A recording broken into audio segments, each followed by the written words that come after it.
release new guidelines. One of the things that we put in them is, and this is to match the planning department's grants, businesses or entities that have received these in the past 3 years will not be eligible in this cycle, so that way we're trying to spread the funding around and give more people bites at the apple just to get the benefit out.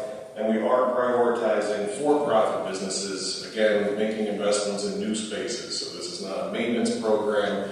This is really to help support entrepreneurship, new entities coming into town, helping to grow the economy.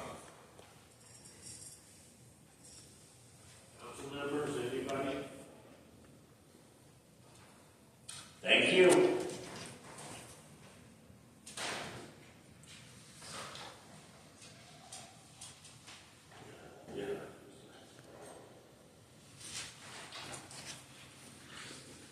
All right, let's do finance.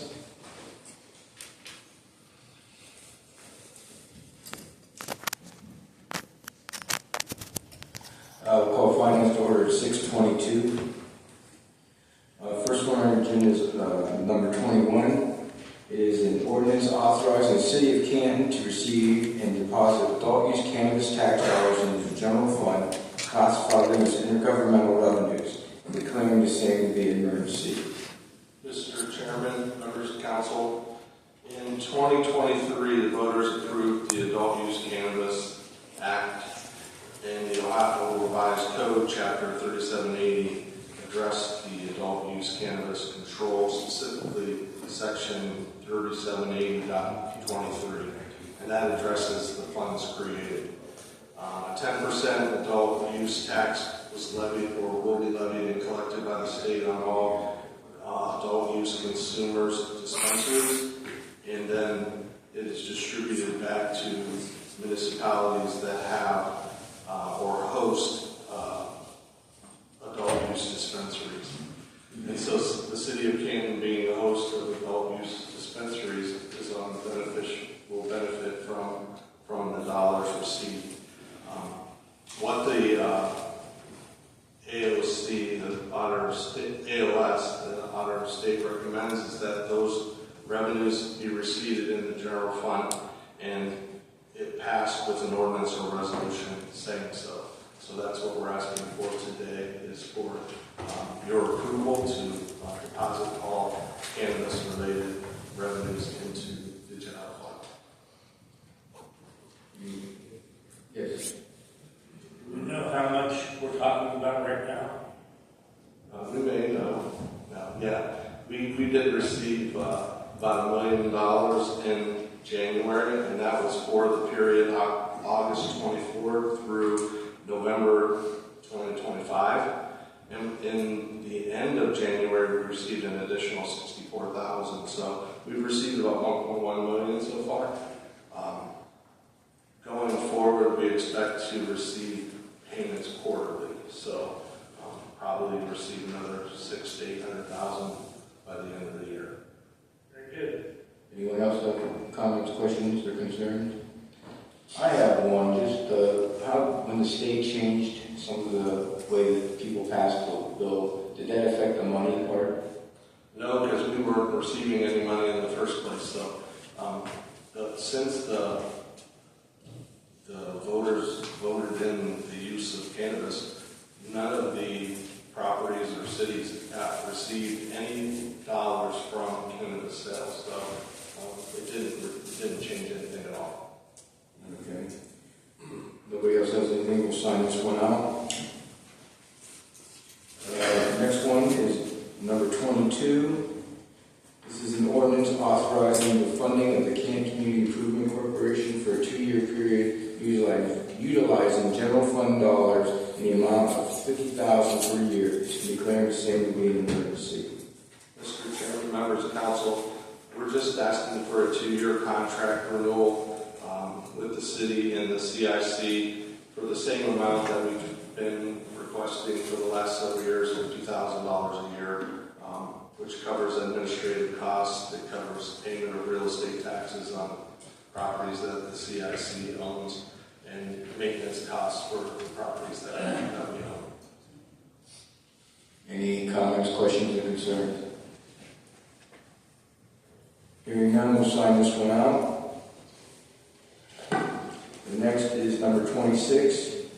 This is an ordinance authorizing the mayor or director of public safety to enter contracts necessary with Butcher and Sons for the demolition of 705 6th Street northwest of the Ritz, amending appropriation ordinance number 243/2025, and declaring the same to be an emergency.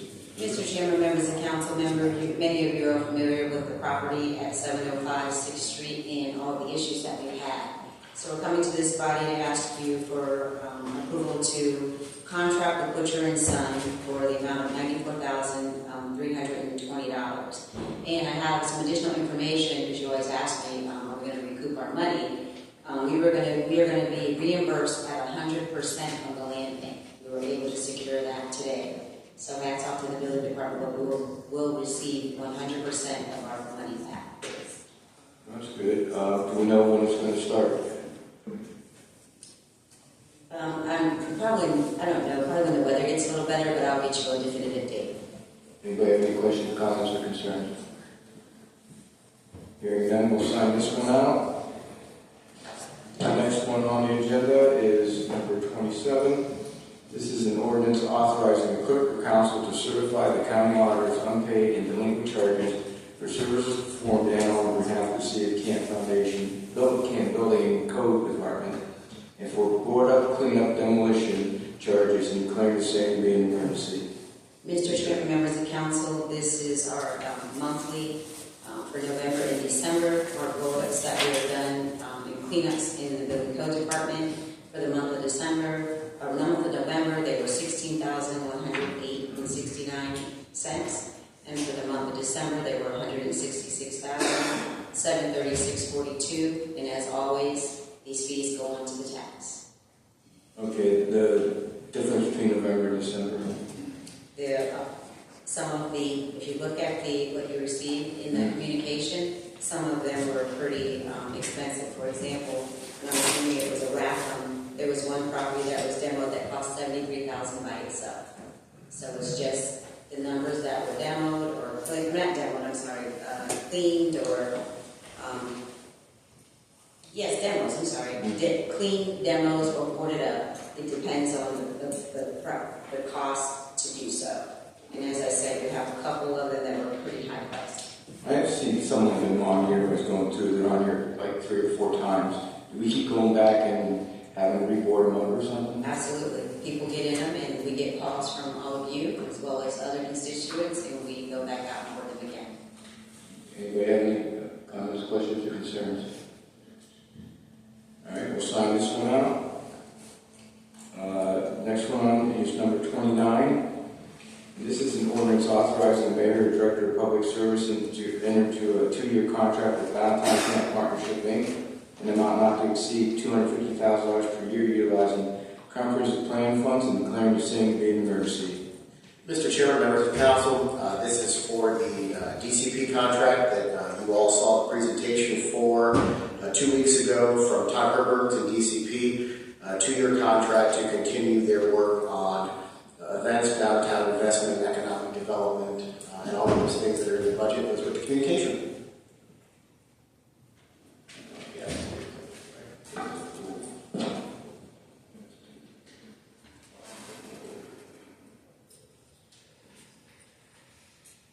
Anybody have any questions, comments, or concerns on this one?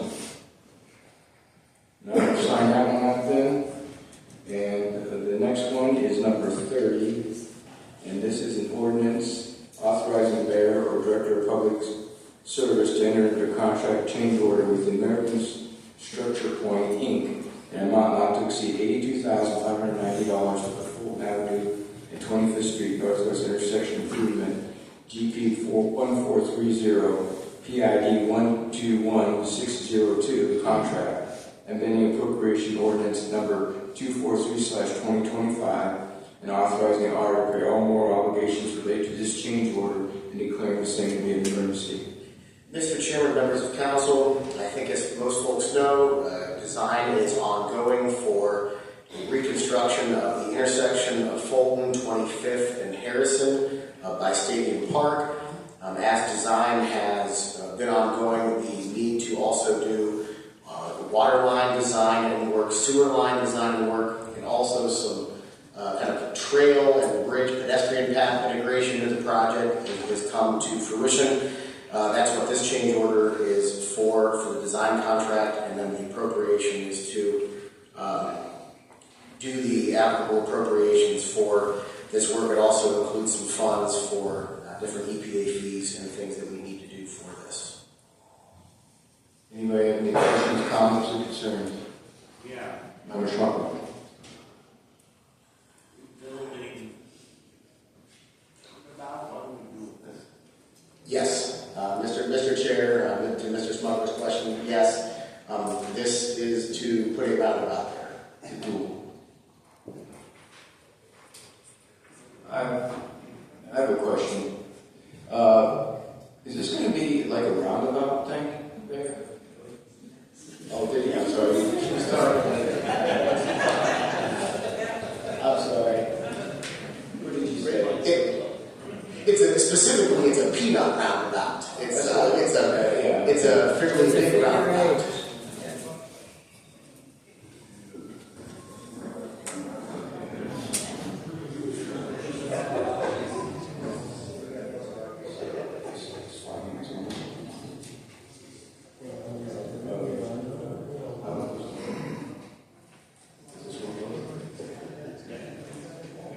We have one more. It's supposed to be a joint committee, but now it's only finance. This is number 28.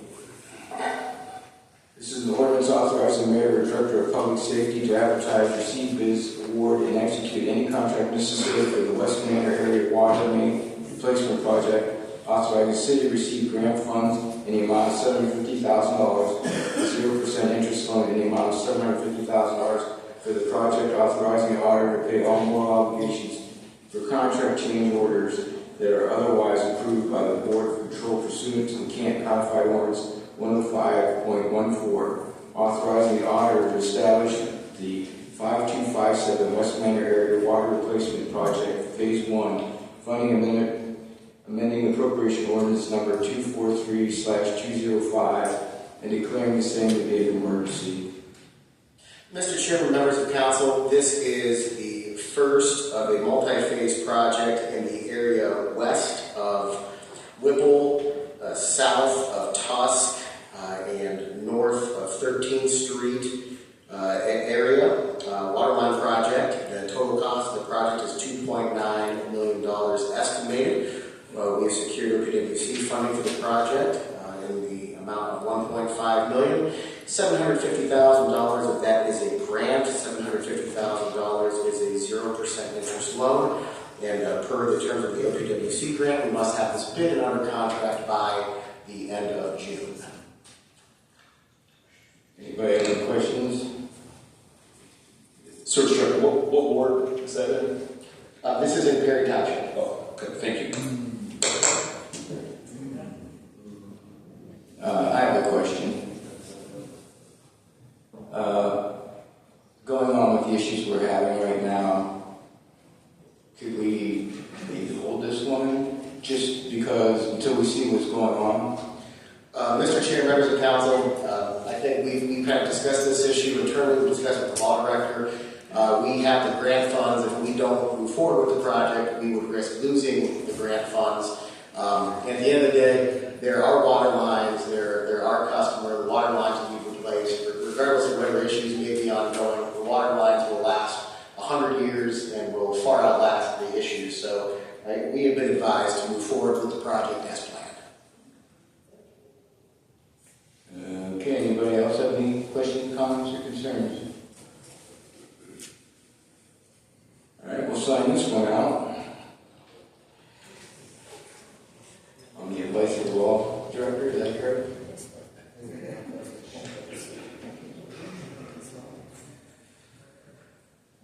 That concludes finance at 6:35. Let's do community development. Oh, is there another one? Sorry. 31's a joint. Okay. 6:36, we'll call together the Finance and Public Property and Capital Improvements Committee. And this is number 31. And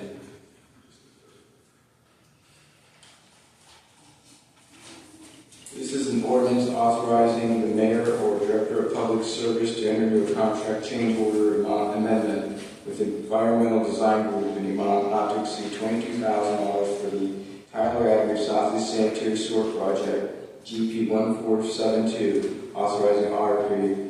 All moral obligations related to this change order, amending the appropriation ordinance number 243/2025, and declaring the same to be an emergency. Mr. Chair, members of council, Member Smith probably thought this project would never come true. This is finally the legislation for the Tyler Avenue Southeast Sewer Project. It is a large-scale sewer project, overall about $1.9 million. It includes sewer line work, water work, roadway reconstruction, given where the sewer is, with everything else and the condition of the road, basically reconstruction of everything else there.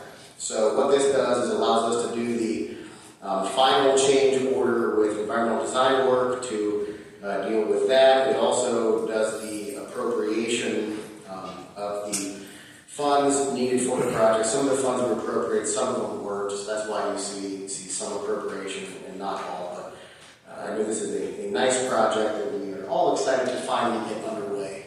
Especially Assistant City Engineer Doug Harris. He won't have to hear me complain about it anymore. So. Any questions, comments, or concerns? Thank you. Do you know when this one's going to start? As soon as possible, right, Doug? Okay.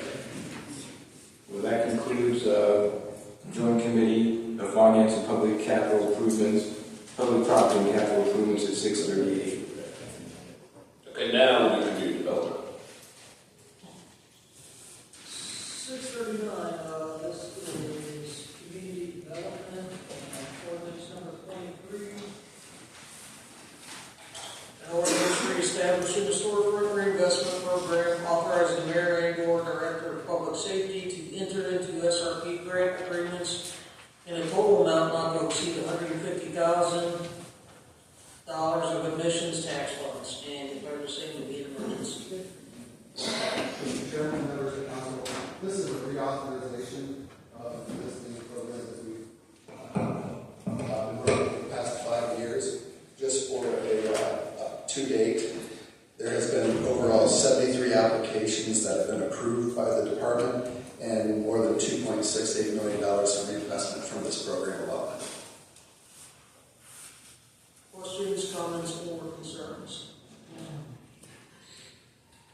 Hearing none, we will sign that one out. Ordinance number 24, an ordinance reestablishing and expanding the housing development and beautification program to incorporate the neighborhood priority action areas. Authorizing the auditor to draw his warrants from the issue 13 comprehensive plan fund in an amount not to exceed $200,000 and declare the same to be an emergency. Mr. Chairman, members of council, once again, this is a reauthorization of an existing program, the Housing Development Beautification Program. It offers 3 different types of rebates. It's a 25% match, 50% $5,000 down payment assistance, and in some cases a $10,000 for new home development. So to date, last year we had 23 applications, 5 down payment assistance grants, 6 new home constructions, and our $200,000 allocation resulted in over $1.648 in new investment in housing. Questions, comments, or concerns? Hearing none, we will sign that one out. Move on to ordinance number 25, an ordinance reestablishing a public realm reinvestment program, authorizing the mayor and/or director of public safety to enter into contracts with approved public realm business in a total amount not to exceed $25,000 of admissions tax funds and declaring the same to be an emergency. Mr. Chairman, members of council, once again, this is a reauthorization of a highly successful program. This grew out of the COVID era when restaurants did not have the same seating capacity as they did previously, so they looked for outdoor cafe space. That's why the amount of dollars has gone down instead of increasingly. But to date, we've had 30 applications that have been awarded the funds, and it's resulted in $1.45 million of reinvestment in Questions, comments, or concerns? Hearing none, we will sign this out at 6 p.m.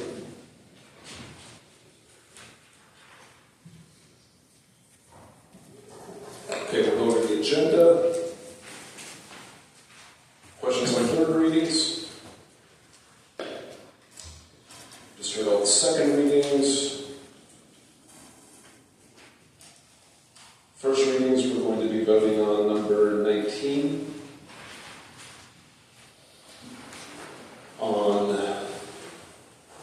We do have an amendment for number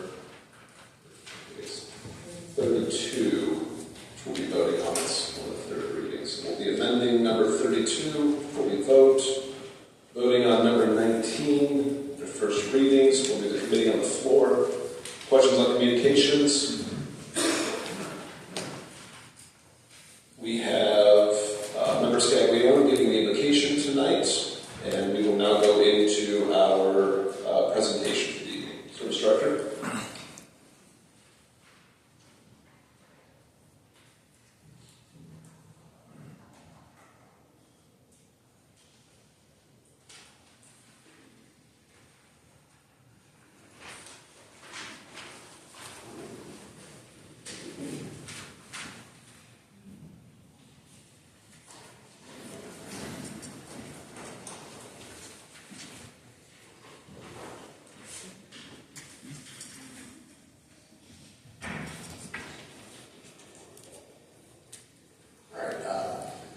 Mr. President, Majority Leader, members of council, thank you for the time here this evening.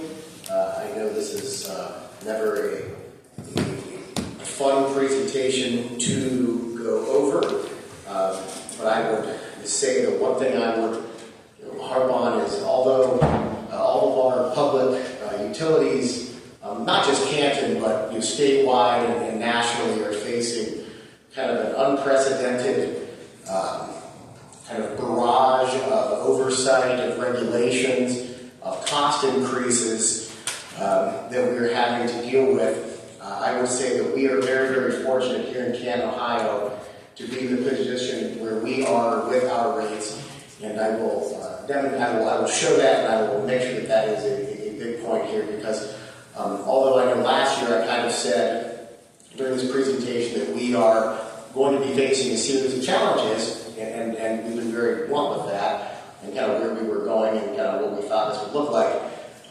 The reality is how we have responded and the folks that we have and our approach has put us in a position to where, quite frankly, we are still the cheapest game in town of places that you've ever heard of. I'm, of course, editorializing a little bit, but not a whole lot, quite frankly. So, before I get started, I would like to just thank a few folks here in the room. We have CSD Superintendent Jim DiMarzio, WRF Superintendent Deb Hauschel, Water Department Superintendent Tyler Converse, and I think this might be the first time many of you have met our fiscal manager, Brandon Kerr, in the Water Department, and the other folks, you know how wonderful I think they are. But Brandon, this is the first time I get to introduce him, and he's been with the city a few years now, and really just does a fantastic job of managing the funds and the grants and all of the things we do with the Water Department.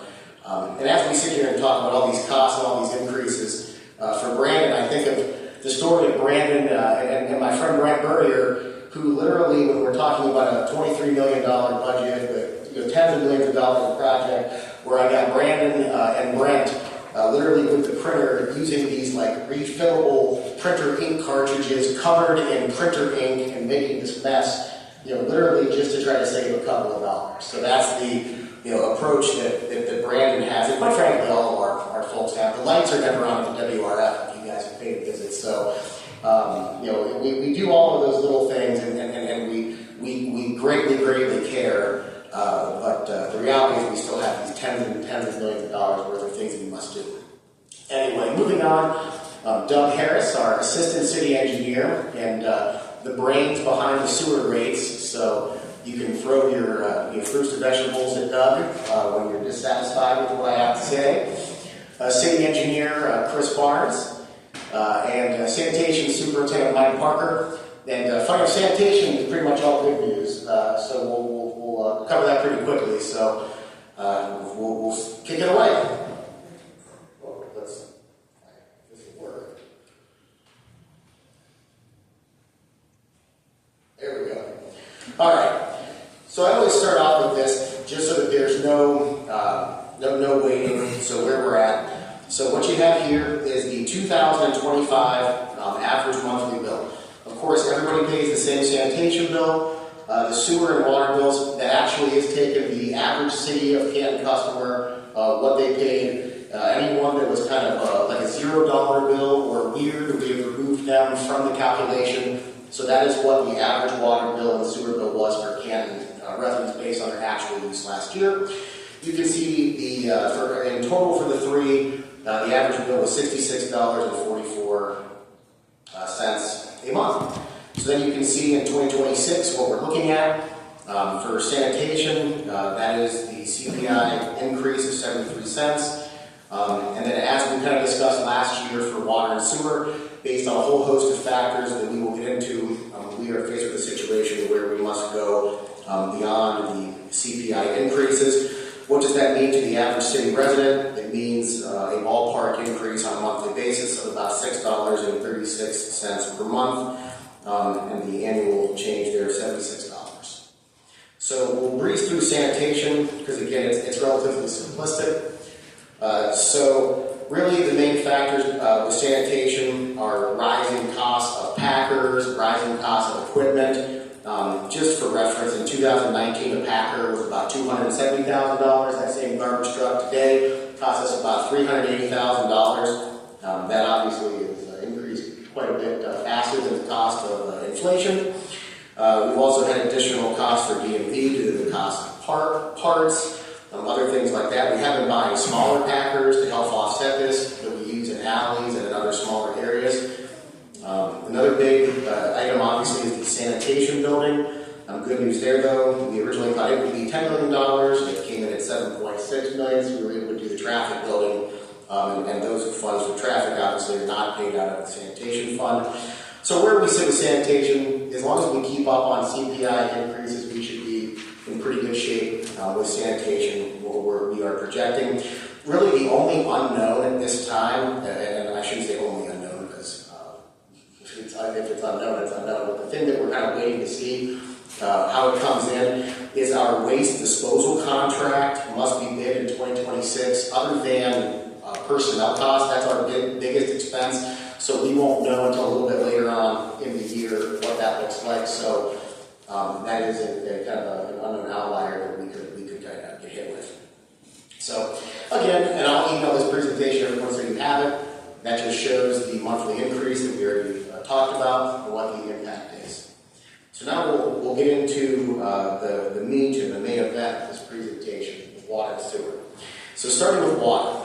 So I know last year we had said that we were looking at a minimum of 6.5% rate increases for water over the course of the next 3 years.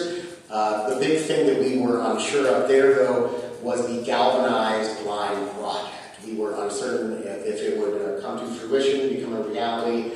It has come to fruition, it is a reality, and so it is a huge expenditure that we must deal with. So when I tell you that the water budget is looking different than what we projected last year, quite frankly, that is the primary thing that has changed between last year and this year. But I want to start with this. So you can see with the rate increase that we're talking about this year, what does that mean to the average city customer? It's about $2.40 per month is what the bill would go up. But the big thing I want to harp on with this is EPA puts out a rate study every year with water and sewer rates. The most recent one was in March of 2025, and they put out the 2023 rates. So again, I'm comparing our 2026 numbers to rates that are quite frankly 3 years old. And so you know these other utilities have had increases over the last 3 years, and they will continue to do so. So if you look at the 2023 state average based on 600 cubic feet of water per month, that's the factor that OEPA is using. The state average is $40.11. Canton's 2026 comparison is $23.43. We are literally half of what the state average was 3 years ago. So when I say, yes, it's bad that rates are going up, and it is bad that rates are going up, and it stings, and it's difficult, and we realize that, and nobody likes it. But if you look at what other folks are facing in these other systems, we must be doing something right because we're able to keep our rates quite low. Even after our projected increases, our 2028 rate, which would be projected at 2657, is 66.2 of the 2023 state average, based off of the number that's 5 years old. So just to show you what this actually means, I'm not saying it doesn't matter, I'm not saying it makes it better, but it's all relative because these folks are facing the same things we are. And just for comparison's sake, to show you that how that 2343 compares to some other folks, Akron, this is 2023 numbers, by the way, again. Akron, 2966, Cleveland, 2969. Ready for this one? Columbus, 7201. Louisville, right next door, 3278. Mansfield, 4282. Youngstown, 3784. So, comparatively, we are in pretty good shape. So, some things that are going on. So, a question was asked when we talked about the budget. How can the operating budget, stay relatively flat, but yet we still have issues with rates and with increases? Well, it comes down to revenue, but it comes down to how much water people are using. So one thing just to demonstrate how if we do, let's say, a 5% rate increase, you may only end up getting 2% of that in real life. So if you look at the top 20 users in Canton over the last 5 years, in 2020, the top 20 users, their bills were $5.4 million. That's what we brought in. If you put the rate increases on that over those 5 years, you would have expected the 2025 revenue for those users to be over $7 million. We actually brought in $5.6 million from those top 20 users. So it just shows you how business and industry has been using less water over time. When you look at what that amounts to over that 5 years, then it's $5.6 million less that we brought in over that 5 years than we would have expected. So on an annual budget of $23 million, that is a huge chunk of change. I know Republic is something that gets blamed a lot of times too. Oh, Republic went out of business. That's where it came from. No, even if you take Republic out, the 5-year shortfall is still $1.6 million. Now, don't get me wrong, Republic's huge, but you still see this across the board. Some other things that have been happening. I mentioned the galvanized line project. So again, we did a big presentation on the US EPA lead service rules. The good news is we have no lead in Canton's system, which is fantastic. The bad news is if we cannot demonstrate based on documentation that we have had no lead lines preceding a galvanized service line over our 150-year existence, we must replace the galvanized service lines. Well, there are over 4,000 of them throughout the system, and we're ballparking that will cost $18.4 million. So if you want to know why the rate increase is different than what we were talking about, you can pretty much point a finger at that number right there. The other thing that has happened that I want to point out, and this isn't necessarily a terrible thing, but it's the reality. As we do more projects and we do them right, we have whether it's a comprehensive plan project, a streetscape project, a sewer project, every time we look at these things, it seems like the water fund is impacted. By the way, when we get to sewer, the same thing applies there. If we're doing a water project, a streetscape project, so on and so forth, the sewer fund is impacted. So just listing out some projects that did not start out as water projects, but quickly became water projects, you can see some of them listed. You got West Tusk, $1.5 million. Maple Avenue, $1.5 million. The Tyler Avenue project we talked about today, that's a sewer project. $800,000 though comes from the water fund to replace the water line. And I won't list them all, you can see them there, and they're demonstrative of that. Other things that have happened are ongoing operating expenses. Just to show you some examples of things that happened to us, we'll get a notification from Marks. We use the safety radio system. They will decide that they are going to update the system, and boom, that's $250,000 the fire department has spent on their radios. The insurance costs continue to go up. Last year alone, $250,000. That extra insurance cost, and the water department's electric rate in 2025 and 2026 has gone up about $500,000 over the course of that 2 years. So that's $500,000 more we get to spend every single year that we must do rate increases for that we get absolutely nothing out of. And we talk about what these rate increases that the utilities, what gas and electric have to do to the residents. When you look at the economy of scale with the water plants, and wait till I show you the wastewater treatment plant, what that costs us, it compounds because we have to deal with that too, because we have to pay the rate. So just to show you a couple of quick slides, that shows the investment in the water system. It demonstrates that we are doing more capital projects. We are reinvesting in the system, which I know is everybody's goal. A couple other important slides of note. Projected cash balance for the water fund, if we do CPI increases only, we would be out of money by 2029. If we do the 6.5% increases we looked at last year, we would be out of money by 2031. So what are we looking at now? That $2 I told you, that is a 15% increase this year. Then 9.5 next year, 4.5 in 2028. That's what levels out the water fund to make it flush. Again, though, even with everything that I just showed you, for as bad as that might sound, at the end of this, we are at 66.2% of the state average from 2023. So again, it sounds terrible, and again, not awesome, but when you compare it with what everybody else is facing, we must be doing something right. All right, let's get to sewer. All right, kind of same deal applies here. You can see average bill goes up $3 a month. Let's compare that to the state average though. In 2023, the state average was $44. Our 2026 comparison after our large increase is $26.53 when you level that number. So again, we're at 60% the state average. In spite of all of the huge expensive things that we have to do, we are at 60% of the state average. At the end of 4 years of increases to deal with all the capital projects that I'm going to explain, we are still less than 2023 state average. So what is impacting the sewer rate? Same thing, revenue. Just to show you the top 5 users, from the top 20 users, if you look at 2020, they brought in $3.3 million. We would have expected them in 2025 to bring 4.5. They actually brought in 3.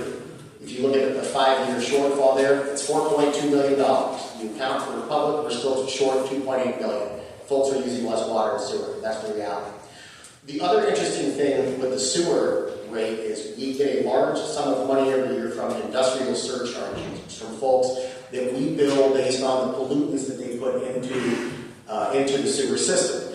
So big picture, it's not necessarily a bad thing if this number goes down, but when you're trying to budget for rates, the rate is very combustible and it varies greatly year by year. These rates still go up based on the increase, but if you look at this in 2020, we brought in $2.8 million, and in 2025 we brought in $1.9.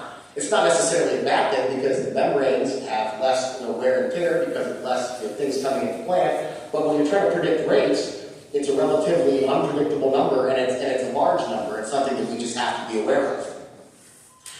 On to the expenses. So why do we have to do these large rate increases for sewer? Because we have a ton of capital investment that we must make. None of these are new. Just to quickly go through them, because I know we're starting to get close to 7. We have a $5 million raw pump project. That's the 4 huge pumps at the head of the plant that bring all of the waste into it. They are all bad and need replaced.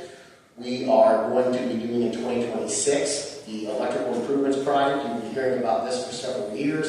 A couple of years ago, we did the procurement contract to order $3.6 million worth of equipment. Well, that will be delivered about May, and we must install it and buy the rest of the equipment, which is ballpark to cost $18.6 million. The big one is we must start replacing the membranes. In 2026, we must start the 4-year process of doing the membranes. It is ballpark to take 4 years to do this, and it will cost us about $28 million.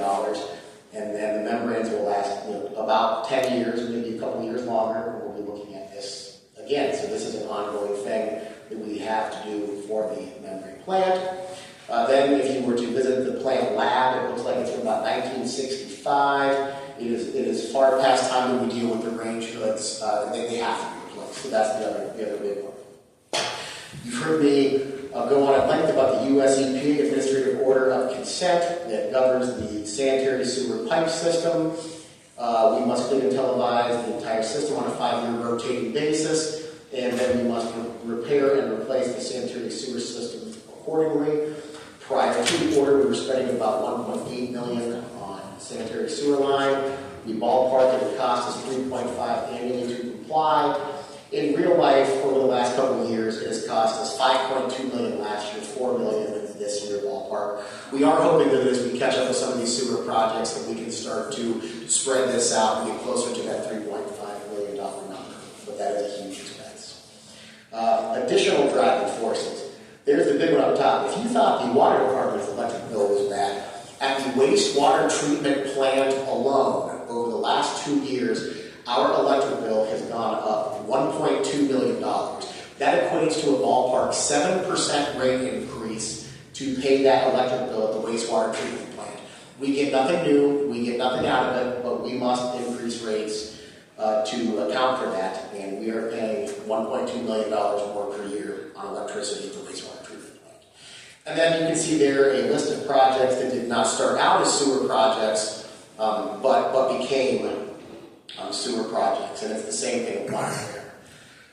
So what happens if we just do CPI rate increases? We are out of money by 2031. If we do what we projected last year, quite frankly, when we start paying for the membranes in 2031, we start to drive the bus off the cliff.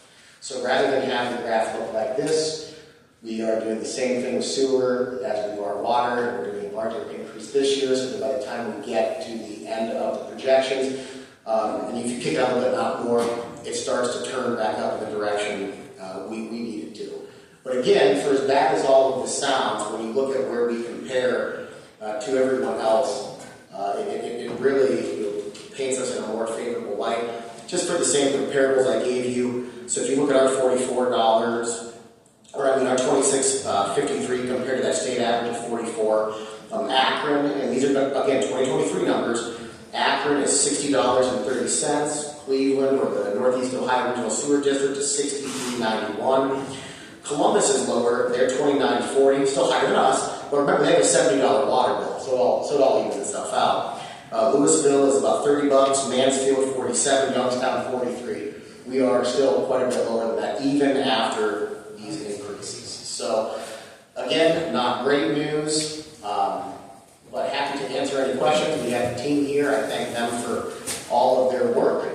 And happy to answer any questions anybody has about all of these things. I will say the big sewer capital ordinance will be on second reading next week. So as an encore presentation, we will all get to hear about all of the fun millions of dollars projects for the sanitary sewer system on second reading next week. Anybody have any questions? Okay. Sir Stricker, thank you for the presentation. We are going to start council here momentarily, maybe in about a minute.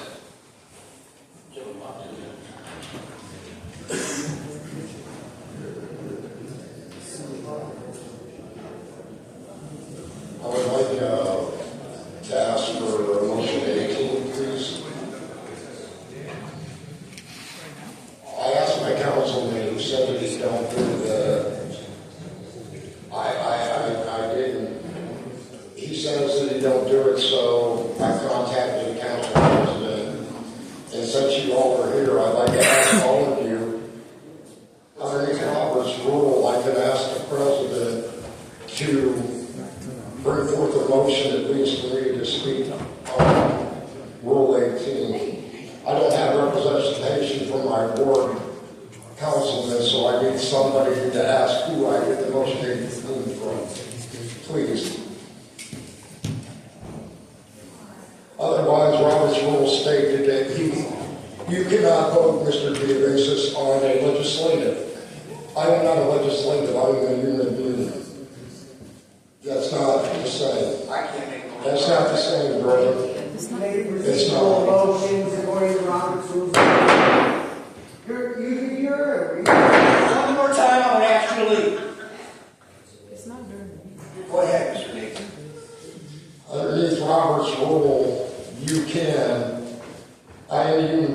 not a legislative matter, it's not to protect you further in any kind of legislation or anything else. I'm a human being asking to speak it, and you have the right to do that. You have the right underneath Robert's rules to bring forth a motion for me to speak, at least put it on the floor. Since my councilman is a coward and won't do it, I'll call it for what it is, brother. Thank you. I'm an honest man. I mean, the meeting hasn't started, but I granted you the opportunity to speak. I cannot make a motion unless the law director or the law office instructs me otherwise. I cannot make that motion. Underneath your rule of Robert's rules, you can. That is adopted by this council. Yes. It's in Robert's rules. I read it. Okay. I made sure I read it. I made sure I read it. Mr. Gates, again, we haven't started the meeting. Okay. Well, I want to know how I can get my motion made for the Rule 18 then, because my councilman won't do it. Okay. So then I come to you and I'm asking you how to do it, or any council member in here to tell me how I can get a motion brought to the floor for me to speak. And that's only fair. That is a fair man's deal. Okay. Give it another minute. Thank you, We'll Mr. start the Gates. regular meeting.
president, the chair calls this meeting to order. I also ask people to be seated and stay seated during the meeting. Roll call, please.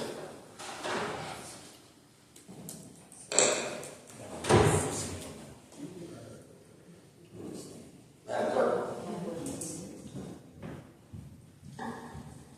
Mario, Here. Babcock, Here. Smuggler, Here.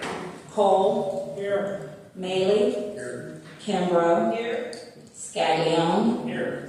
Smith, Fisher, Cooks, Sacco, Morris. 11 present, 1 absent, Mr. President. Mr. President, Madam Leader. I move we excuse Member Cooks from this evening's meeting. Second. Roll call, please. Mario, Aye. Babcock, Aye. Smuggler, Aye. Cole, Aye. Maley, Aye. Kimbrough, Scaglione, Aye. Smith, Fisher, Cooks, Sacco, Morris. 11 yeas, Mr. President. Motion carries. The member Cooks is excused from this evening's meeting. Tonight's invocation will be given by Ward 3 Council Member Jason Scaglione. If you please stand and remain standing for the pledge of allegiance to God.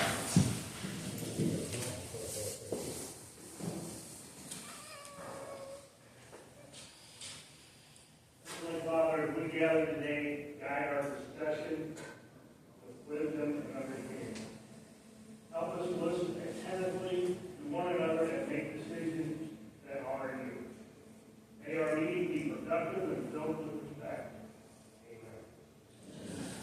Allegiance to the flag of the United States of America and to the republic for which it stands, one nation, under God, indivisible, with liberty and justice for all.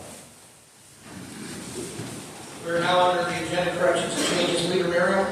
Mr. President, I move we suspend Rule 22.8, add second readings, ordinances 20 through 31 to this evening's agenda. Second. Roll call, please. Aye. Babcock, Aye. Smuggler, Cole, Aye. Maley, Aye. Kimbrough, Scaglione, Aye. Smith, Fisher, Sacco, Morris. 11 yeas, Mr. President. Motion carries. And ordinances 20 through 31 are now a legal part of your agenda. We are now in public hearings. We have none for this evening. We are under old business. Leader Mario, do we have any old business? We are on public speaks. We have 3 speakers this evening. Our first speaker is,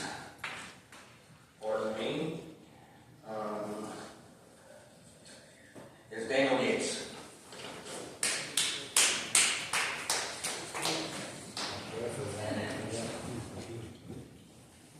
President Giovanis, members of council, my name is Daniel Gates. My address is 611 Smith Avenue, Northwest, in the United States Constitutional Republic. I'm here again because, despite everything that has been filed and put on record, this body continues to run government through emergency clauses and informal resolutions in ways that cut the public out. Tonight you're using informal resolutions to push real money and contracts, vehicles, barriers, parade infrastructure, instead of running those decisions through the full ordinances with the 30-day waiting period and referendum protections that Ohio law was designed to give citizens. You call it informal, but the money still spends, the contracts still bind, and the public still loses a chance to react. I understand that for the moment, that I have to play along with your 3-minute timers, your topic controls. I'll comply with the clock, but do not confuse my compliance with agreement. The First Amendment does not belong to this council. It does not belong to a single-party caucus. It does not belong to a group of officials who all vote in lockstep and call that neutrality. What you call decorum and order has been used to silence critics. Protect yourselves. We've seen people favored by leadership allowed to attack others from this podium, while those who try to respond are gavelled down. We've seen Rule 15 eliminated in an informal vote, then reinstated new shackles by another informal maneuver, all while Rule 18 is applied selectively to keep certain viewpoints off this microphone. You can keep pretending that this is just procedure. That there is nothing wrong with stuffing emergencies and routine legislation, nothing wrong with using informal resolutions to move money, nothing wrong with silencing one resident while rewarding another, but the record being built on video and affidavits and in court filings tells a different story. So yes, for now, I will operate within your artificial limits. I'll take my 3 minutes. I'll stand on the spot that you assign and watch the red light. But ultimately the goal is not to get better at obeying a broken system. The goal is to restore real public speaks, real notice, real referendum rights, and real freedom of speech in this chamber. Rights that are not defined by what this party group thinks is neutral. You can program yourselves to act alike. You can pretend every 12-0 or 9-3 vote proves unity, but instead of pressure. I've seen the exact same thing just today. You gabbled me while I'm speaking for my father on something that we both know to be true, while you left executive session. So, everyone in this room was talking. It's discriminatory, whether you want to believe it or not. It is, and it hurts people. It hurts the trust between us and you. We want to trust you. We want to look to you as leadership. Deo Patria Nisi.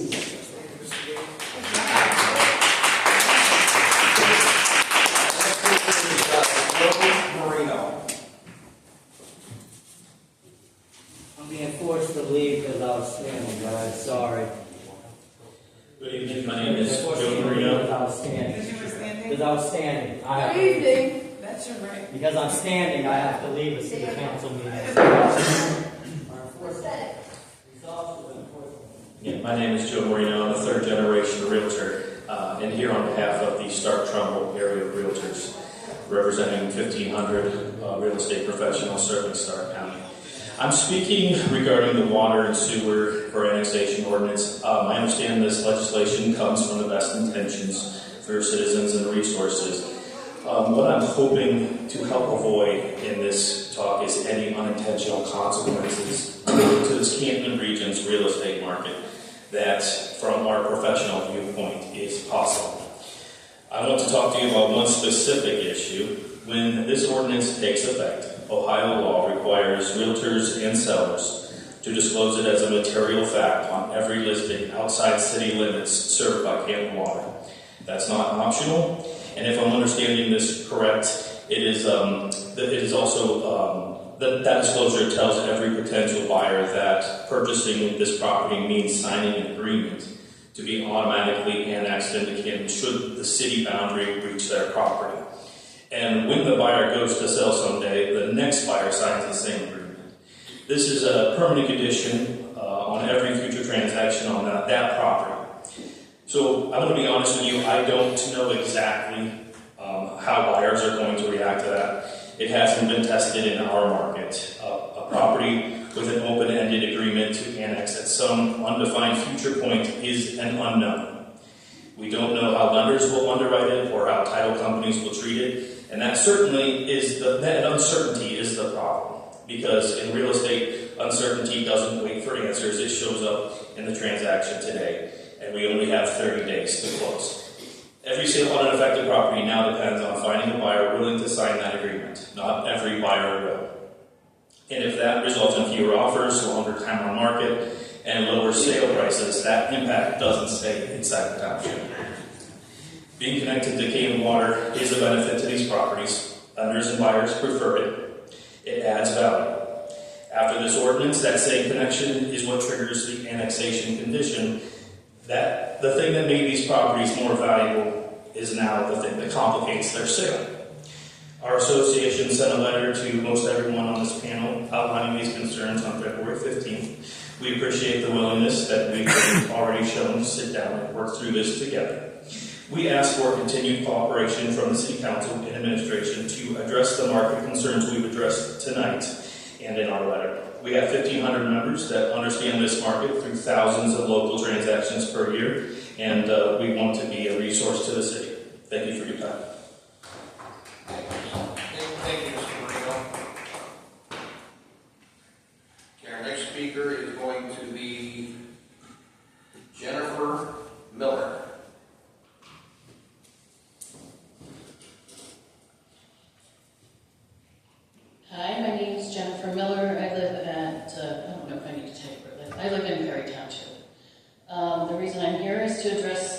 the mayor and the council members in regards to the JED. Mrs. Miller, may I ask you, are you a Kansas City Water customer? I am. Okay. I'm here to discuss the JED that you guys have with Perry Township. I have heard the mayor say on the radio and read in the newspapers where he has stated numerous times that he wasn't aware that the no annexation clause was in the JED, all while he was president of city council. My question is why? Why, when in the final agenda that I acquired through public records request, it shows that you, along with the council members, all signed, and it's right here, every one of you authorized this JED on November 14th of 2022. The same JED where the no annexation clause prohibits the city from annexing township land for 50 years that renews for another 50 years after that. I guess you can continue to say that you didn't know about it. Maybe you didn't read about it, like you have said repeatedly that our trustees haven't read about the things pertaining to this issue. Either way, the contract is a legal binding agreement and should be honored. Also, the houses that you have refused water service to that have recently been purchased on the market, if those new homeowners give in and agree to be annexed because they desperately need water, which is exactly what I'm sure that you want to happen. Let's just say you have a few houses peppered throughout the designated area in Perry Township. Are you going to send garbage trucks into the township to pick up their garbage? Are you going to plow snow in front of their homes? Are you going to pick up their recyclables, their leaves? What about if their kids decide, hey, I want my kids to go to Canton City schools? Are you going to have the buses go to their homes and pick those kids up in Perry Township to go to Canton City schools? I mean, they're all legitimate questions. So if you're going to annex where 7 Brew and Chick-fil-A are going to be, what's to prevent you from going down the township corridor from, Whipple to Perry Drive? Are you going to keep going? Is that what the goal is here? Is that what your whole agenda is, to just keep annexing? Or are you going to continue to annex all the properties that currently access, their water from Canton City? Is that what's going to happen? I mean, we should know.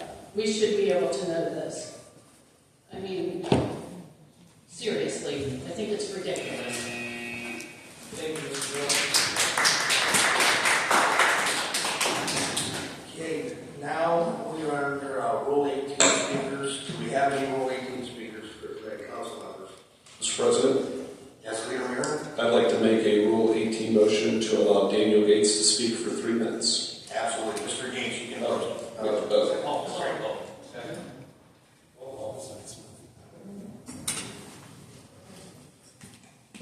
Mario, Aye.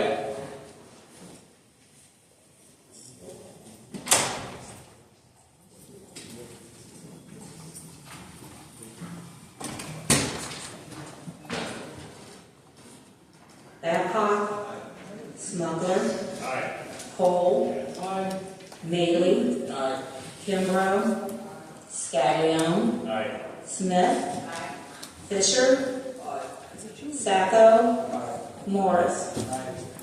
11 yeas, Mr. President. Thank you, Madam Clerk. Mr. Gates, you can now come to the podium. Council.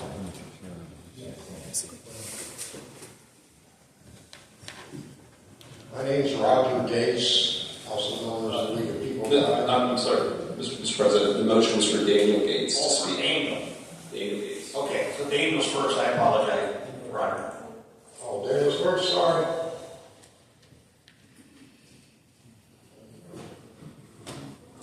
My name is Daniel Gates. I live at 611 Smith Avenue in the United States Constitutional Republic. I originally wasn't going to come back up here, but, Mr. DeRizes, come on, man. There's Rule 46, which puts into play how you're supposed to set a new rule. If you don't want us standing, then go through Rule 46 and go through that legislative matter and make it law that we can't stand in the back and see how the Supreme Court rules on a silent protest in the back of the room. In the back of the, come on, that's the quietest Mr. Nicely's been since he's ever been here. Come on now, like, you could have just stood back there and you could have left him alone.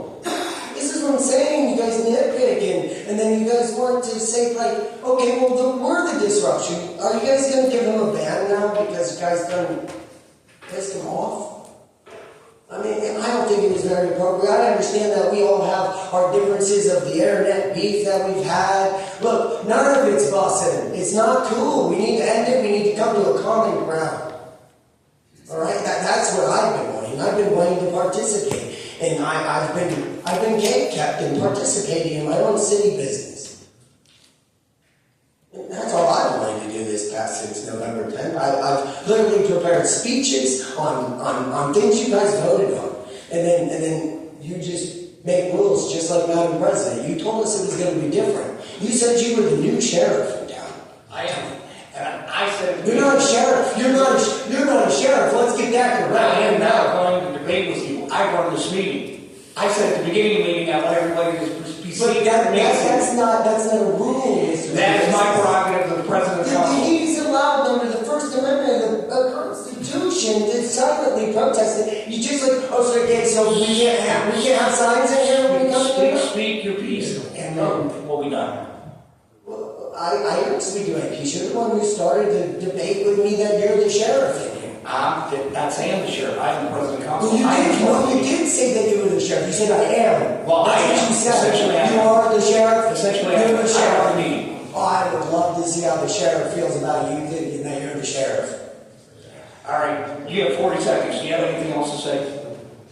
I'm going to stand here. I'm going to speak, yeah. Then go. Are you yielding the floor then to me? No, speak. Well, I mean, would you like to be a little more formal with me? Since you want me to follow decorum, that's what Mr. Schmuckler told me to do, is follow decorum. Formally submit the floor to me, since you interrupted my time and got me off track.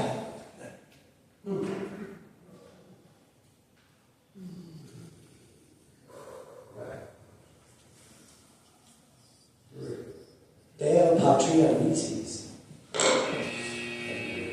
Is there any other Rule 18 motions, please? Mr. President. Yes. Mr. President, I'd like to make a motion to allow Lorinda Johnson to speak for 3 minutes pertaining to water, and Skylar Bruce to speak 3 minutes on the topic of the drones. And I would please ask you ladies to stay on topic, please. Second. Moved and seconded. Roll call, please. Muriel. Babcock. Smuggler. Aye. Cole. Maley. Kimbrough. Scaglione. Smith. Fisher. Sacco. Morris. 10 yeas, 1 nay, Mr. President. Motion carries. Mrs. Lorinda Johnson, please approach the podium.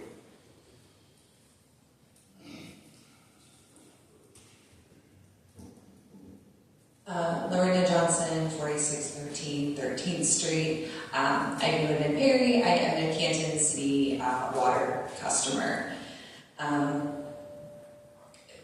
We just had a fellow member of the public mention legality, right? This thing was signed. Canton City Council was like, whoops-a-daisy. Y'all talk so much about being legal and everything, and then when you make a mistake that has legal implications, you become bullies. And there's comments online, you know, Mr. President, you talk about a lot, you're like, just drill a well. That's just problematic. But Perry Township, Canton City water customers do pay 150% surcharge, right, to make sure we're paying for the water. There's been a lot of rhetoric talking about like, oh, you just want things for free. I pay it, right? And my property is then serviced by Perry Township Fire, Police, whatever else there is, roads, right? I get we have to do private for my trash. I'm also curious on what your goal is, right? Like why this push? I mean, it's clearly you have an agenda, and it seems like it's to annex these properties. Which, if it's a big enough business, like say a data center, right? If they can't get water services, they could probably dig their own wells. They can probably have the money for the infrastructure. So like they'll be fine. The business will be okay. But private residents, that's who's freaked out, right? And that's who you're hurting. My whole problem is just using water as leverage, specifically a resource. Just to be clear, I don't have tons of opinions on annexation. I don't have tons of opinions on that. It's just specifically morally using water as a natural resource, which I understand needs to be piped, right, which we pay for. That's really problematic. It's colonizer logic. But bullying seems to be the tradition of many members of this council. I mean, I've watched you deny residents of opportunities to speak, specifically the Gates, who tried so hard. It's cruel. I was bullied in school. My parents took me out of school to put me in a different school because I was bullied. I don't like bullies. And a lot of y'all are bullies. And it's coming into the water as well. So it just seems like all of this tactic is just the culture. And it's just really not okay. I imagine a world where we share water. Thank you. Thank you, Ms. Skylar, would you close the podium, please?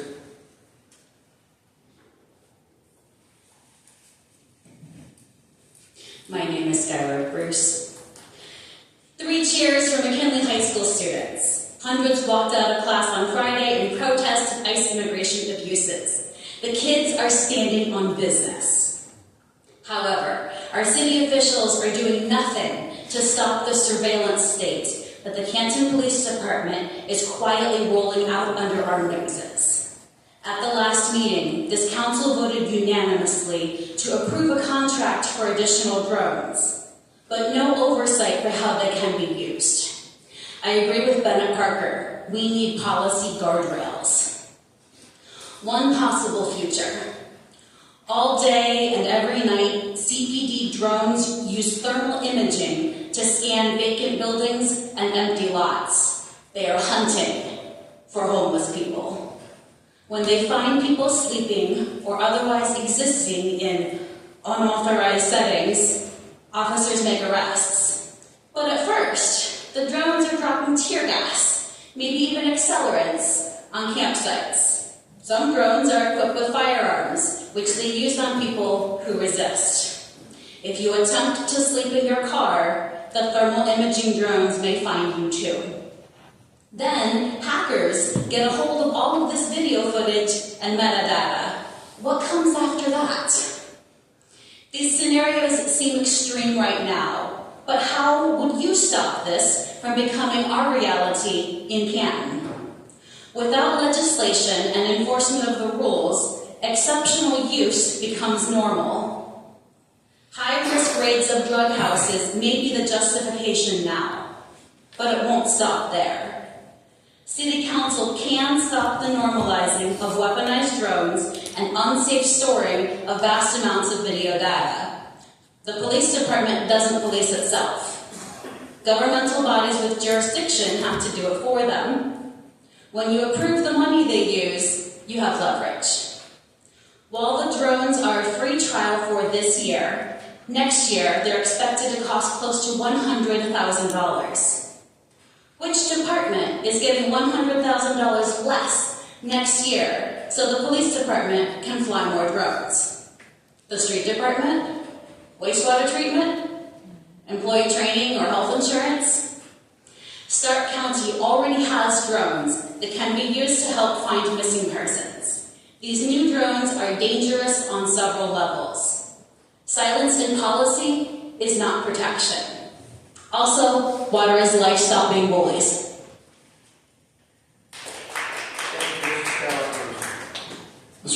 Mr. President, I'd like to make a motion to let Roger Gates speak for 3 minutes. Second. Roll call, please. Muriel. Babcock. Smucker. Aye. Cole. Aye. Maley. Aye. Kimbrough. Scaglione. Smith. Fisher. Sacco. Morris. 11 yeas, Mr. President. Thank you. Mr. Gates, you can come back up, I'm sorry. My name's Roger Gates. I'm also known as We the People Guy. I live at 611 Smith Avenue Northwest. I guess, okay, these annexations and things of that nature, it's fine that shows progress, but right now we can't sustain what we have in our own city right now. Why not take that money, invest it back in the city, and start bringing in some jobs that are substantial instead of a Chick-fil-A? Now, where I come in is that I know many people live in Gary, and some of them, whenever you guys made the threat of cutting their water off, okay? I've been hauling water to my home for a while now, okay? So I understand the threat of cutting the water off, okay? I think that's extortion to an extent, and I can understand how come that leaves a bad taste in people's mouth. Is that what we want to be known for as a city? I don't. Now, I'm going to address something I haven't spoken in a while, and I haven't asked to speak, because up until now, this Rule 18, to come and ask you guys, I watch my son beg every council member, and how many of them tell them that they don't participate in the Rule 18. Tonight I had it because I called my councilman and he told me I don't participate. Just because he does not participate does not mean that us, the people, we the people, do not participate in that. You do not represent yourself, you represent us. What you guys do is a reflection of us as a community. I'm struggling, yeah, I'm struggling, but I'm doing it. You know what I mean? And I'm doing it with my head held high. That is what Canton, Ohio is about, not what I'm seeing, because what I'm seeing right now is that we were actually making headway up until after the election, and then you started doing all this BS. Okay? That's not improving anything in between the community, the city, and our city leaders. To tell you the truth, I've seen more out of people privately in the community that are moving within the community, silently doing things, being more effective than what you guys are doing. Because we can't wait for you guys to help us. We have to survive. We have to be able to make it. And you guys aren't listening. I've been telling you for 2 years. You called me disruptive. I'm not disruptive. I come in here. I've seen many things implicated. And then all of a sudden you guys went off the crazy train. You went off the rails. You shut us out. That's a one-sided system, people. What is so hard to understand about that? I looked at in government class back in junior high school. You know what I'm saying? Get in touch with your people, because as far as I know, up until here recently, none of you went out and checked on any of these people that called you. None of you went out to check these people's problems. Wake up! We the people. Thank you, Mr. Gates. We're now under informal resolutions. We have two this evening. Madam Clerk, will you begin by reading informal resolution number 1? The mayor or director of public safety, on behalf of the city of Canton, is authorized and directed to open one or more purchase orders in a total amount not to exceed $62,358 for the purchase of 2 2026 Ford Escape vehicles. Mr. President. Mr. President, I'm sorry, Mr. Mayor. I move we pass informal resolution number 1. Second. Roll call, please. Voice. All in favor, signal by saying aye. Aye. Opposed? Informal resolution number 150 is passed. Informal resolution number 2. The mayor or director of public Safety, on behalf of the City of Canton, is authorized and directed to open one or more purchase orders in a total amount not to exceed $30,810 for the rental of 96 Archer Barrier 1200 and 6 Rapid Gates for a one-day during the Hall of Fame parade route in August of 2026. Mr. President. Mr. President, I move we adopt form resolution number 2. Second. Been moved and seconded. Is there any discussion? Mr. President, Yes. can somebody explain to me where this come from and who came up with this? This is the first time I've seen this in 14 years being down here. Mr. President, to Councilman Morris, you voted on this last year. That was the first year that we utilized these, and these were brought about by the police department with the various things that happen in the world on a whole, with people breaching barricades. You saw it in Mardi Gras in New Orleans last year, and that was a concern that the chief had. We've had various things that transpired over the years with Hall of Fame, and this was something that we tried last year that was very efficient, and we wanted to do it again this year. Thank you for the reminder. Can I just correct one thing? Last year's PO was under 25,000, so they didn't have to vote on it last year. So that's why. So Correct. I just want to make sure that we used the barriers last year, but it was under 25 and you didn't vote on it as an informal resolution. Mr. President, Member Morris, what prompted this conversation was when they had that incident down in New Orleans where like 11 people got killed.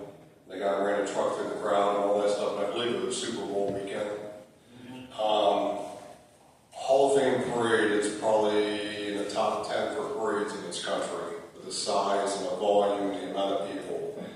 And at the very minimum, we're going to try to do everything we can do to keep our residents safe, that are bringing their families down. So I thought it was important to have that conversation last year and to continue it this year. This is just on the mains where somebody can really pick up speed and stuff like that. Now, if we wanted to, which we can't afford to do this, but if we wanted to, you're talking about $800,000 to do every street on the parade route. But at very minimum, had the recommendation after sitting down with the safety director and the chief, that their recommendation was to at least do the mains and stuff like that, where for certain events we can get dump trucks that block roads and stuff like that, to just make sure that everybody's safe. And these are, nobody driving through these things. So, Mr. President. Thank you, Mayor. I do recall seeing them last year. I didn't recall voting on them, but I thought we owned them, so my bad. Hearing none by vote, those in favor, signify by saying aye. Aye. Opposed? The ayes carried. Formal resolution number 2 is adopted. Now we are under ordinances and formal resolutions for second reading. Madam Clerk, would you please begin with ordinance number 20? We're on first readings, Mr. President. Oh, I'm sorry, yes, yeah.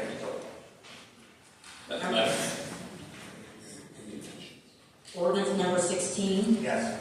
An ordinance to provide for the issuance and sale of revenue bond anticipation notes in the maximum aggregate principal amount not to exceed $750,000, to provide funds to pay a portion of the cost of acquiring, constructing, improving, furnishing, or equipping an economic development project in the city, authorizing related matters, and declaring the same to be an emergency. Refer to finance. Number 17, an ordinance amending ordinance number 9, 2024 as amended to establish the attached exhibit as a classification plan for the water reclamation facilities bargaining unit personnel employed by the city of Canton and declaring the same to be an emergency. Refer to personnel.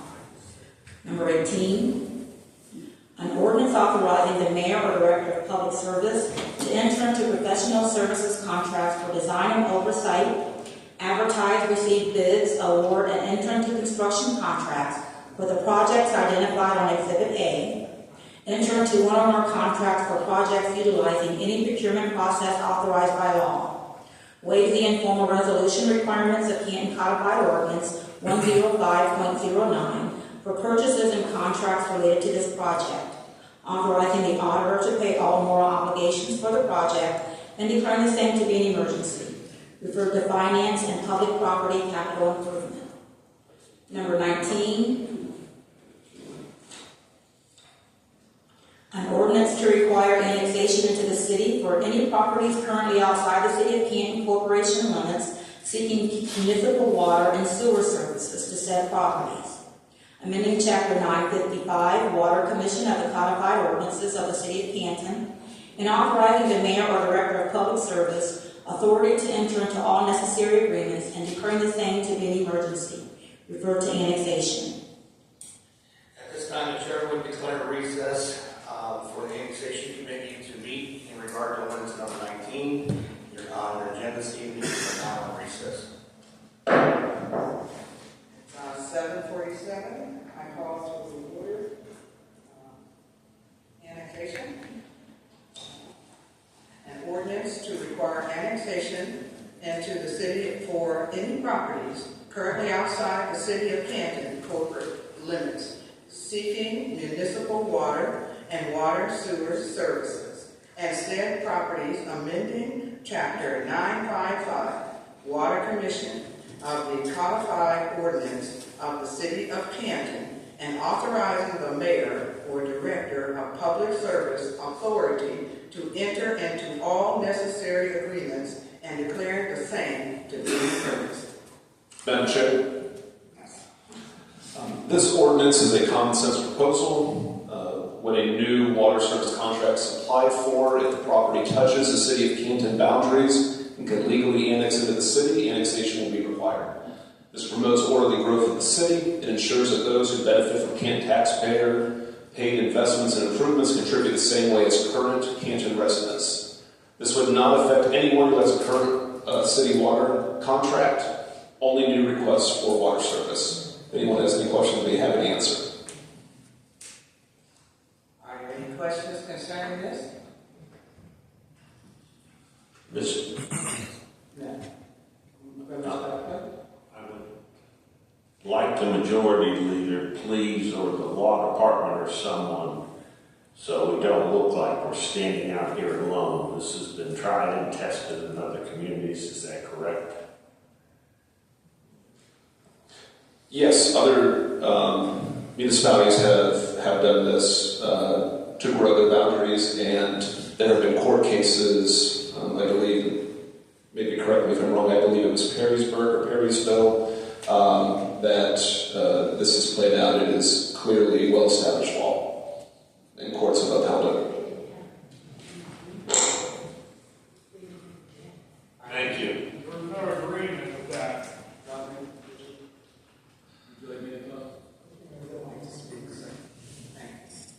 Yeah, the law is clear in this matter. The Ohio Constitution grants municipalities the authority, but not the obligation, to provide water service beyond their corporate limits. That's under Article 18, Section 4.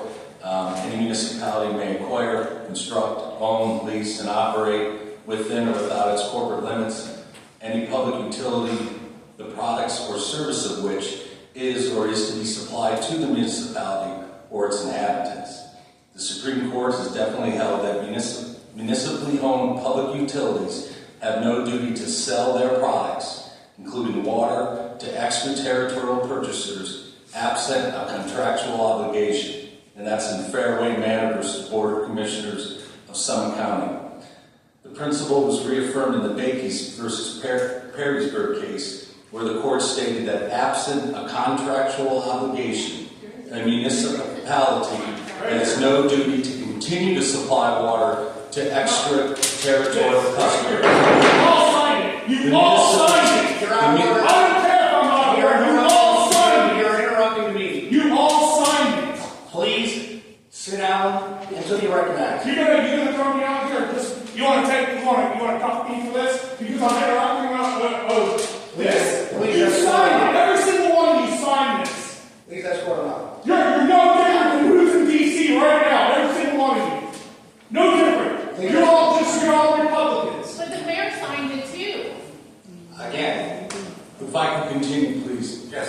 The municipality. But it's a contract. Madam, you're interrupting the meeting. I want to ask you to stop. It's a legal binding agreement. I'm not talking about the agreement. you are interrupting the meeting. You are not recognized. Listen to my words, ma'am, please. The municipality retains the sole authority to decide whether to sell its water to extraterritorial purchasers.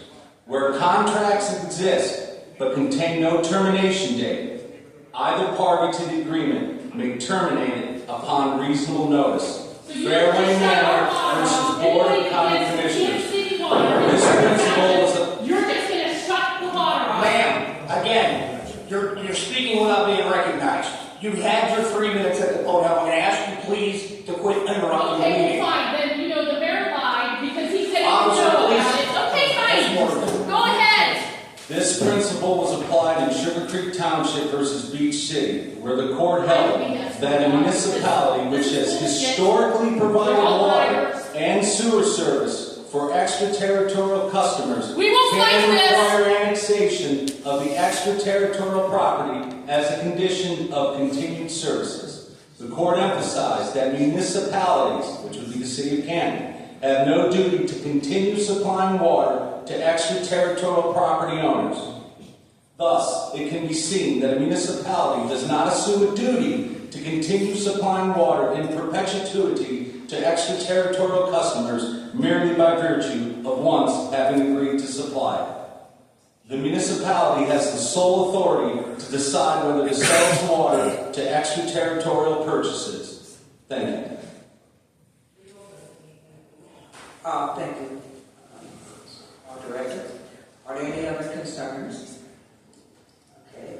Hearing none, this concludes the annexation meeting at 7:53.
Okay, council's reconvening after recess, leader. Mr. President, I move to suspend Rule 22A to place Ordinance 19 back on this evening's agenda. Second. Been moved, seconded. Suspend Rule 22A, place Ordinance 19 back on this evening's agenda. Are there any remarks? Hearing none, roll call, please. Muriel. Aye. Babcock. Aye. Smuggler. Aye. Cole. Aye. Maley. Aye. Kimbrough. Scaglione. Smith. Fisher. Sacco. Morris. 11 yeas, Mr. President. Thank you, Madam Clerk. Motion carries and ordinance number 19 is now a legal part of your agenda, leader. Mr. President, I move to suspend the statutory rules on ordinance number 19. Second. It's been moved, seconded, to suspend statutory rules on ordinance number 19. Are there any remarks? Hearing none, roll call, please. Muriel. Aye. Babcock. Aye. Smuggler. Aye. Cole. Aye. Maley. Aye. Kimbrough. Scaglione. Aye. Smith. Fisher. Sacco. Morris. 11 yeas, Mr. President. Motion carries. You've had heard all three readings, leader. Mr. President, I move we adopt ordinance number 19. Second. Been moved and seconded to adopt ordinance number 19. Are there any remarks under this ordinance? Hearing none, roll call, please. Muriel. Aye. Babcock. Smuggler. Aye. Cole. Aye. Maley. Aye. Kimbrough. Scaglione. Aye. Smith. Fisher. Sacco. Morris. 11 yeas, Mr. President. Thank you, Madam Clerk. Under communications, I skipped over that. Let the journal show that all communications have been read. We are now on ordinance and formal resolutions for the second reading. Madam Clerk, we begin ordinance number 20. An ordinance reauthorizing the Interior Renovation Program, IRP, authorizing the mayor or director of public service to enter into all agreements necessary for the IRP, authorizing the auditor to draw warrants from the admissions parking tax fund in an amount not to exceed $100,000 and declaring the same to be an emergency. Number 21, an ordinance authorizing the city to receive and deposit adult use cannabis tax dollars into the general fund and classify them as intergovernmental revenues and declaring the same to be an emergency. Number 22, an ordinance authorizing the funding of Canton Community Improvement Corporation for a 2-year period, utilizing general fund dollars in an amount of $50,000 per year and declaring the same to be an emergency. 23, an ordinance reestablishing the Storefront Reinvestment Program, SRP, authorizing the mayor and or director of public safety to enter into SRP grant agreements in a total amount not to exceed $150,000 of admission tax funds and declaring the same to be an emergency. Number 24, an ordinance reestablishing and expanding the Housing Development and Beautification Program to incorporate the Neighborhood Priority Action Areas, authorizing the auditor to draw his warrants from the Issue 13 Comprehensive Plan Fund in an amount not to exceed $200,000 and declaring the same to be an emergency. Number 25, an ordinance reestablishing the Public Ground Reinvestment Program, PRRP, authorizing the mayor and or director of public safety to enter into contracts with approved public ground businesses in a total amount not to exceed $25,000 of admission tax fund and declaring the same to be an emergency. Number 26, an ordinance authorizing the mayor or director of public safety to enter into contracts necessary with Butcher & Son for the demolition of 705 6th Street Northwest, The Ritz, amending appropriation ordinance number 243/2025 and declaring the same to be an emergency. Number 27, an ordinance authorizing the clerk of council to certify to the county auditor unpaid and delinquent charges for services performed by and or on behalf of the City of Canton Building and Code Department for board up, clean up, demolition charges, and declaring the same to be an emergency. Number 28, an ordinance authorizing the mayor or director of public service to advertise, receive bids, award, and execute any contracts necessary for the West Manor Area Water Main Replacement Project, authorizing the city to receive grant funds in the amount of $750,000 and a 0% interest loan in the amount of $750,000 for the project, authorizing the auditor to pay all more obligations for contract change orders that are otherwise approved by the Board of Control pursuant to Canton Codified Ordinance 105.14, authorizing the auditor to establish the 5257 West Manor Area Water Main Replacement Project Phase 1 Fund, amending appropriation ordinance number 243/2025 and declaring the same to be an emergency. Number 29, an ordinance authorizing the mayor or director of public service to enter into a 2-year contract with Downtown Canton Partnership, Inc. in an amount not to exceed $250,000 per year, utilizing comprehensive plan funds and declaring the same to be an emergency. Number 30, an ordinance authorizing the mayor or director of public service to enter into a contract change order with American Structure Point, Inc. in an amount not to exceed $82,590 for the Fulton Avenue Northwest and 25th Street Northwest intersection improvement, GP 1430 PID 121602 contract, amending appropriation ordinance number 243/2025, authorizing the auditor to pay all more obligations related to this change order and declaring the same to be an emergency. Number 31, an ordinance authorizing the mayor or director of public service to enter into a contract change order amendment with Environmental Design Group in an amount not to exceed $22,000 for the Tyler Avenue Southeast Area Sanitary Sewer Project, GP 1472. Authorizing the auditor to pay all moral obligations related to this change order, amending appropriation ordinance number 243/2025, and declaring the same to be an emergency. Mr. President. Madam Clerk, we are now on order to the formal resolution for the third and final reading. Madam Clerk, please read ordinance 32. An ordinance authorizing the law director to enter into a contract with the below-named cities, villages, and entities to provide legal representation in the prosecution of criminal cases and related matters by the city's prosecutor's office and declaring the same to be an emergency. Mr. President. Thank you, Madam Clerk. Ms. Marion? Mr. President, I move we adopt ordinance number 32. Second. It's been moved and seconded to adopt ordinance number 32. Are there any remarks? Mr. President, Leader? I move we amend ordinance number 32. Second. It's been moved and seconded to amend ordinance number 32. For the copy before each one of you, are there any remarks? Hearing none, by voice vote, all in favor signify by saying aye. Aye. Those opposed? The ayes have it, the motion carries. Leader? Mr. President, I move we adopt ordinance number 32 as amended. Second. It's been moved and seconded to adopt ordinance number 32 as amended. Are there any remarks under this ordinance as amended? Hearing none, roll call please. Mariel. Aye. Babcock. Aye. Smuggler. Cole. Maley. Kimbrough. Scaglione. Smith. Fisher. Sacco. Morris. 11 yeas, Mr. President. Thank you, Madam Clerk. Motion carried. Ordinance 32 amended and has been adopted. Leader Marion. Mr. President, I move we adopt ordinance number 33. I haven't read number 33.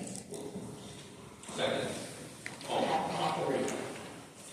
An ordinance authorizing the mayor or director of public service to enter into one or more professional services contracts for the preliminary design of the US 62 and Harmont Intersection Improvements Project, GP 1417, and to enter into one or more contracts for this project, utilizing any procurement process authorized by law. Authorizes the auditor to pay all moral obligations for contract change orders that are otherwise approved by the Board of Control, amending appropriation ordinance number 243, 2025, and declaring the same to be an emergency. Mr. President. Mr. President, I move we adopt ordinance number 33. Second. Been moved and seconded. Any discussion or remarks? Hearing none, roll call please. Mariel. Aye. Babcock. Aye. Smuggler. Cole. Maley. Kimbrough. Scaglione. Smith. Fisher. Sacco. Morris. 11 yeas, Mr. President. Thank you, Madam Clerk. Motion carried. Ordinance number 33 is adopted. Now comes time for announcing committee meetings. Our next meeting date will be March 2nd, 2026, and committee meetings will start at 6:45. Mr. Chairman Sacco. Yes, finance will meet February or March, what was it, the 2nd? At 6:45. Chairman Babcock. Mr. President, personnel meet same time, same place. Public property capital. Yes, Mr. President. Public property capital improvement will be 3/2/26 at 6:45 p.m. Thank you, members. There are now city announcements. Or sheriff, there any city announcements? Madam President, I want to give council an update on last Thursday. I met with Pat Miller from Perry Township. He's a Perry Township trustee and Commissioner Smith. I thought it was a productive meeting. Obviously, we're not quite there yet, but we are planning. We got a meeting scheduled for next week, so we're continuing to have conversations to try to figure out how we can come together, which benefits both communities, just not one side. So, but we are continuing to have conversations. It's good for us to, you have to have the ability to at least sit at the table and try to, resolve what we currently have right now. But it's going up to you guys for us to know what's going on. Thank you. We are now under miscellaneous business and member at large. Whoever has to speak. Yeah, I've been here for a long time. I asked the specific question last week of whether the drones would be weaponized.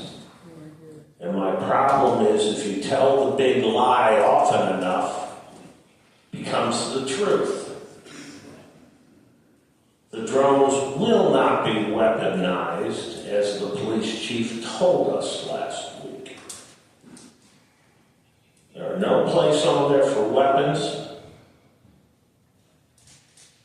and that's by design. Secondly, I called the law director, the mayor, and the majority leader.